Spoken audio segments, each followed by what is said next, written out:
Let's talk travel and let's talk journaling. These are seriously two of my most favorite subjects. Hello, I'm Jeanette at Rustic Pathways, and we take students ages 12 to 22 on immersive and fun-packed travel programs all around the globe. And before we get started on talking about travel journaling, please take a moment to subscribe to our channel so you don't miss out on any of our videos, and also please give this video a like.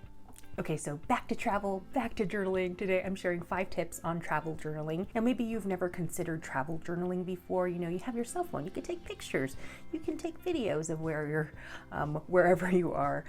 But there's something special about having those memories in a notebook or a journal.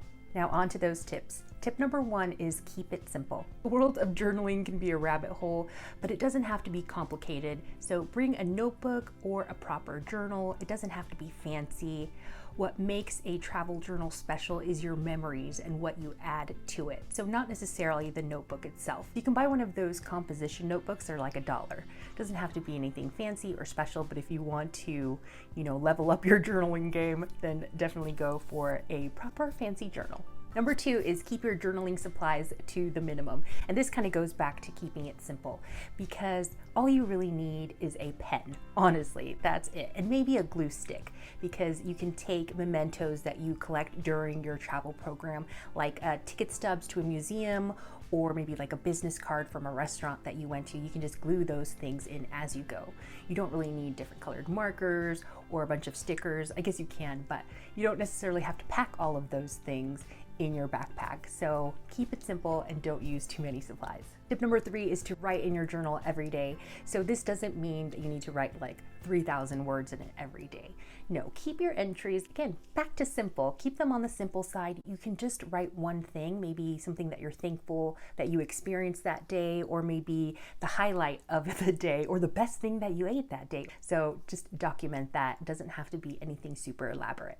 Tip number 4 is to actively look for things to include in your journal. So like I mentioned earlier with the museum ticket stubs, keep your eye out for things like that. It could be a bus ticket or a flyer that somebody's handing out and you just want to save a little snippet of it. You can just glue it into your journal entry. Also postcards, you can buy some at the souvenir shop that are exclusively for your journal and not so much for sending to family and friends. Always have your eyes peeled for paper stuff that you can include in your entries. Number 5, and maybe this should have been tip number 1, is don't put pressure on yourself.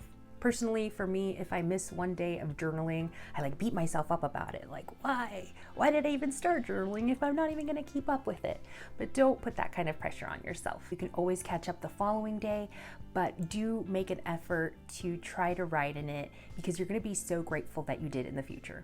Now, when you're on a travel program in Costa Rica or Morocco or Fiji, you do remember those days so clearly because you're living in it and it just happened and you're having a great time. But as you get older and as you go back home and days and months go by, your memory starts to fade a little bit. And that's where having a journal is so beneficial and so rewarding too. We hope that these tips were helpful for you, and let us know in the comments if you keep a journal of some sort. We absolutely love hearing from you. And for more information on our student travel programs, make sure to check out the video description, or you can visit rusticpathways.com.